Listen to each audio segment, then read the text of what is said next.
السلام علیکم ورحمۃ اللہ وبرکاتہ۔ اعوذ باللہ من الشیطان الرجیم،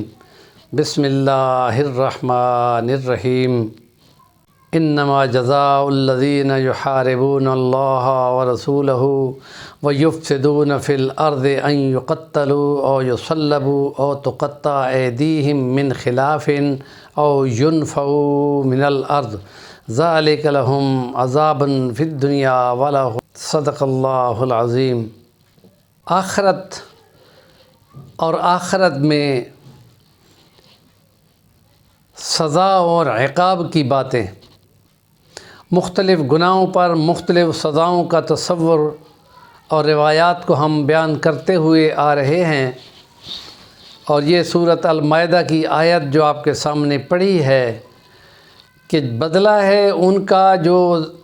اللہ اور اس کے رسول کے خلاف زمین پہ فساد کرتے ہیں کہ ان کے ہاتھ پیر مخالف سمتوں سے کاٹ دیے جائیں، یا ان کو پھانسی پہ لٹکا دیا جائے، یا ان کو جلا وطن کر دیا جائے۔ یہ تو دنیا کی ان کو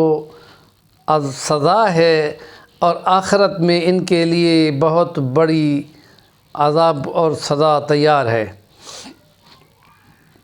ان لوگوں کو جو ڈاکے ڈالتے ہیں، جو لوگوں کا مال غصب کرتے ہیں، مال لوٹتے ہیں، قتل بھی کرتے ہیں، ان کو مفسد محاربہ کہا گیا ہے کہ جو جنگ کا انداز رکھتے ہیں اور تلوار سونت کر یا اسلحہ اٹھا کر بندوں کو جان کا خوف دے کر مال لوٹتے ہیں، گھروں میں ڈاکے ڈالتے ہیں اور سب کے ہینڈز اپ کر کے سب کچھ لوٹ کے لے جاتے ہیں، اور بعض دفعہ شہری طیش میں آ کے لڑتے ہیں تو وہ ان کو مار دیتے ہیں۔ ایسے لوگوں کی شریعت کی سزا یہ ہے کہ جو ان کی نوعیت ہوگی، کوئی قتل اور ڈاکہ نہیں کیا، کوئی مال نہیں لوٹا، اور صرف تھریٹ کیا ہے، دہشت پھیلائی ہے، اس کے باوجود ان کو جلا وطن کیا جائے گا۔ اور اگر انہوں نے مال بھی لوٹا ہے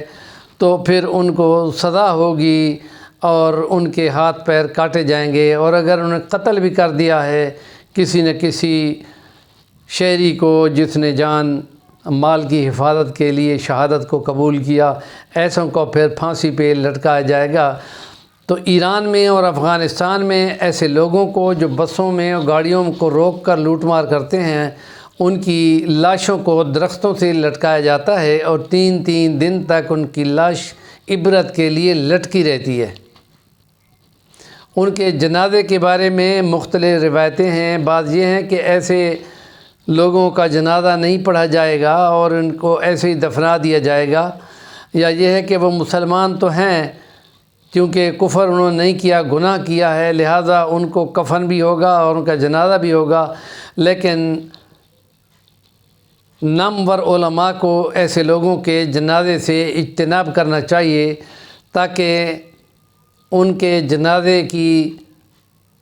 وقت جو ہے وہ کچھ کم کی جا سکے۔ آیت میں جو سورۃ المائدہ کی پڑھی ہے